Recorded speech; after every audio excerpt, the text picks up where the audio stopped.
The Templates tab allows you to manage and create different designs that you can assign to specific teams.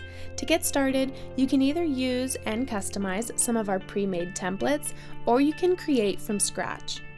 The first step is to name your template. I'm going to make this one for my marketing team, and then head over to Add Block and begin designing. Let's start with a profile photo. Then I think I'll add a title and assign this as a first and last name.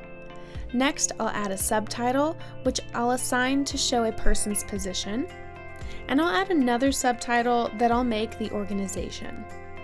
Now, let's get into the buttons. I like to have a download contact button. This allows someone who's visiting your link to download contact details directly into their phone book.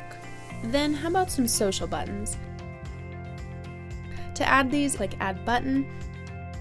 We have a ton of options here, but in this case, I want to add a cell phone number, an email, and let's leave this as a website and a LinkedIn. Now, there are two types of fields, dynamic and static.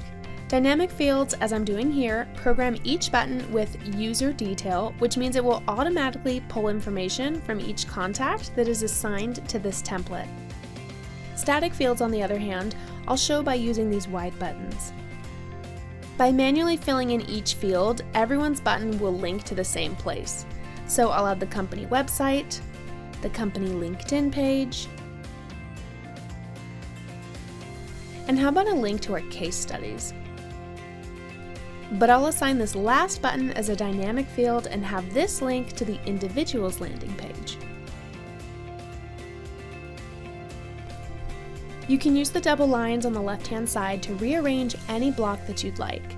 And you can even add spacers. I want to create a little more space between download contact and the rest of my wide buttons to make the download button really stand out. Speaking of these wide buttons, if you'd like to remove or change that internet icon that you see, simply click on the eyeball or the drop-down right next to it. Let's dive into colors.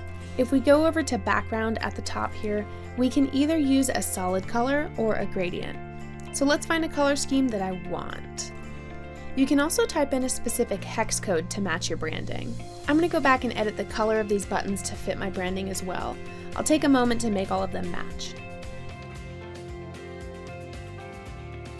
You also have the option to change the font or the colors of the text as well, and you can even customize each block individually if you'd like any of them to stand out more than others.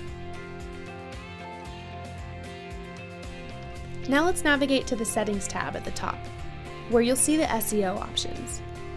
These settings are important for ensuring that your link appears correctly when shared.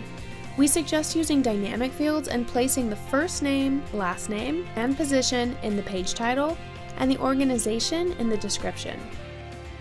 When you've decided your template is complete and ready to go, hit Save or Save and Exit, and it will be added to your templates library. You can always duplicate a template to remix it slightly for a different team, or you can select the gear button to make edits to an existing template. And that's it. With these steps, you should now be able to create and customize templates within the app.